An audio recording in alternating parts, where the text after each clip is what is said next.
Hello, and welcome to today's episode of Her Version. This podcast is dedicated to sharing stories of struggle to triumph, a platform that allows individuals to tell their truth in order to inspire and uplift others. For those of you that are new to this podcast and like content like this, make sure you hit that subscribe button.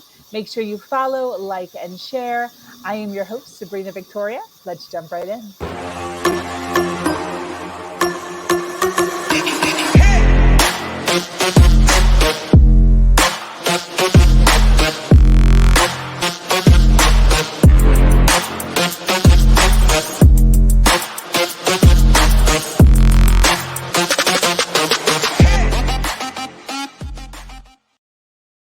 I love it when the audience starts coming in before we barely even get started. For those of you that are jumping on, thank you so much for being here. Thank you for supporting Renee and her journey today, speaking to us and the Her Version platform. The Her Version platform is built on storytelling and the understanding that many times our greatest learning experiences come from listening to other people's stories. Today, I am speaking with an amazing woman, Renee Hill. She is married to Tom Hill, and they have 5 phenomenal children and 4 grandchildren. She is an only child to parents who have been married for 52 years. She is a university professor, and her favorite thing to do is read. Renee encourages the people around her to dream and believes you can make your dreams a reality with some planning and pivoting in your life. She is here to share some of her journey and some of her challenges in order to inspire all of us to live our best life. Welcome, Renee. Thank you. That was awesome. Yes. How are you today? Thank you so much for joining us on this Thursday. Oh, thank you for having me. I'm great. Today is a wonderful day. Well, most of the days are wonderful. Yeah. Awesome. I love that. I just want to acknowledge you really fast. I had a last minute cancellation for my Thursday and was recommended to to link up with this beautiful lady. Had never have met her before, and she so graciously was like, yes, 100%, let's do it. So I so appreciate women like you who are on board, who understand the mission of what I'm trying to do here with this community, to help inspire, individuals who are going through some stuff right now. Yep. Can I just say what you just said was really the key for why I said yes, was that when you talk about community, that is so important. I think that not enough people understand or even have the benefit of having a community to support them or that they can just learn from, whether it's directly or indirectly.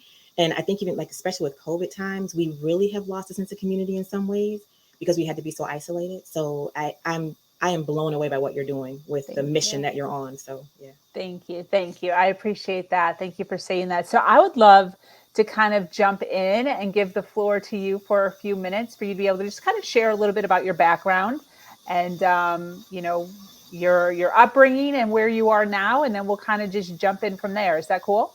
Oh, absolutely. Sure. Awesome. Okay, background. So I was born in Houston, Texas, but I don't remember anything about it because I think when I was 2 or 3, my parents moved back to Fort Lauderdale, which is where they're from and where both sides of my family just from Fort Lauderdale. They almost no one has ever left, right? So I grew up in Fort Lauderdale, Florida. I skipped a grade. I went from kindergarten to 2nd grade. And so that meant that I graduated high school at 16 and started college at 16. So, oh my gosh. Yeah. So I share that a lot with people to say that sounds really good. It wasn't necessarily good for me. Okay. Right. I when I look back and kind of think about some of the issues that I've had over my life, I feel like it kind of stems from being pushed into, I've always felt like I didn't fit in. Right. And I think part of it is because I skipped a grade. And even though I was as tall as the other kids, I developed at the same rate as other people. I was always about 1.5 years or 2 years behind everyone else in terms of my age. And so social emotional development wasn't exactly where it maybe needed to be, but I looked just like all the other kids. And I was, always trying to kind of hide that I was younger because I wanted to just fit in. And I never really felt like I fit.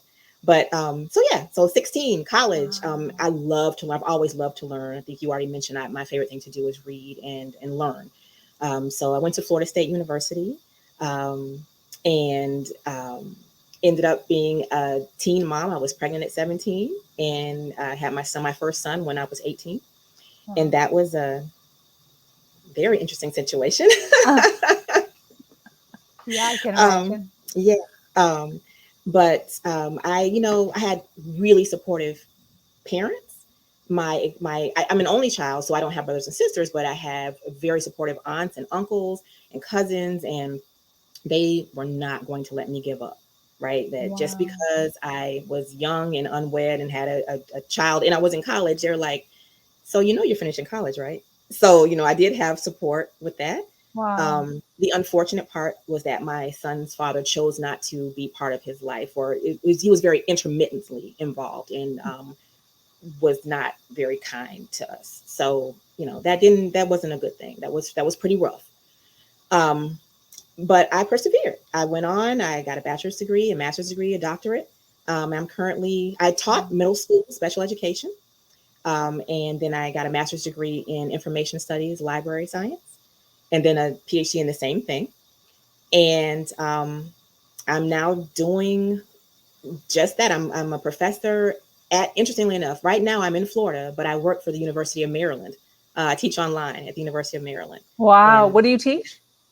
so the it's called the College of Information Studies. My focus is on school librarianship, and then also a lot about equity, diversity, and inclusion, and how we make sure that information providers, librarians, archivists, museum people, how they make sure that information is accessible to everybody, not just the people who are kind of traditionally able to access that information, but to make sure that everyone, whether they're homeless, whether they have transportation to one of these institutions, how do we make sure that everyone gets the information that they need?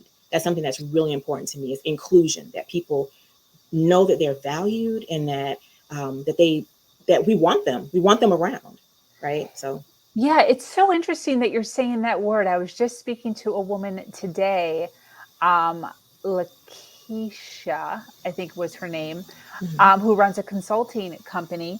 And she was talking about diversity and inclusion also, just like Mhm. an hour ago.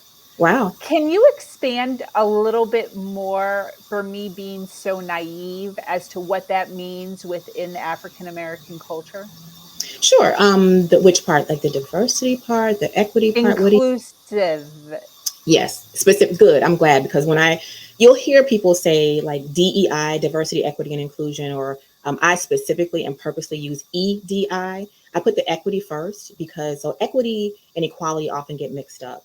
Equity is giving people what they need, right? And so your needs are different than mine. I'm going to And write this down. Hang on a second, girl. sure, I'm yeah. learning some shit today. Okay, wait. Equity. Okay, go ahead. Yeah, so I was saying that equity and equality often get mixed up. Equality is where everybody gets the same thing, right? No matter what. And I'll just give a really quick example. You'll probably see at some point, if you ever go look up equity and equality and what the difference is, you'll see an image of three people are trying to watch a softball game, and there's a fence up in front of them. And so every single one of those three people gets the same size box to stand on, with the intent that it will allow them to be able to see over that fence. The thing is that one of those people is already like 6 feet tall. One of them is about 5 feet tall, and one of them is, in a wheelchair, right? So equality means that they all will get the exact same size box. So that means the person who was 6 feet tall, who didn't even need the box in the first place, they get on the box, they can see even better. The person who was 5 feet might be able to peer over that fence. The person who's in the wheelchair can't even get on the box anyway. So, yeah, they got the same thing, but it didn't help. It didn't help two of Wow. those people. Okay. Equity means that you give people what they need. So, in that same scenario, that means the person who's 6 feet tall and didn't even need the box, they don't get a box. I mean, it's not saying you don't deserve this box. It just means you didn't need it. The person next to you actually needed two, because their height limited them or stopped them from being able to see this game.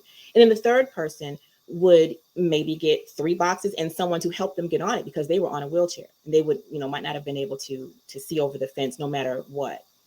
And then to go a step beyond that is justice, which is what I'm very interested in, which is How about we tear down that fence? Did it need to be there in the first place? Wow. Yeah. Love So that. yeah, that's what my focus is making sure that people get what they need. And so when you're talking about, in the African American community, um, you know, there's lots of political discussions that I do not get into Yeah. about, affirmative action and things like that.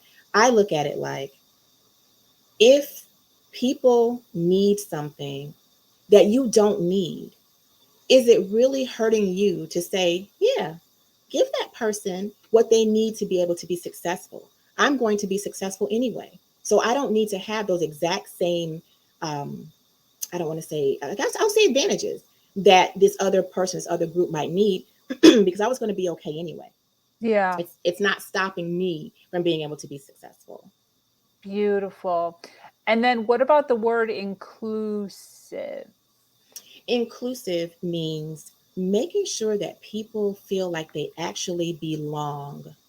They belong in a place and that they're wanted in a place, that they're not being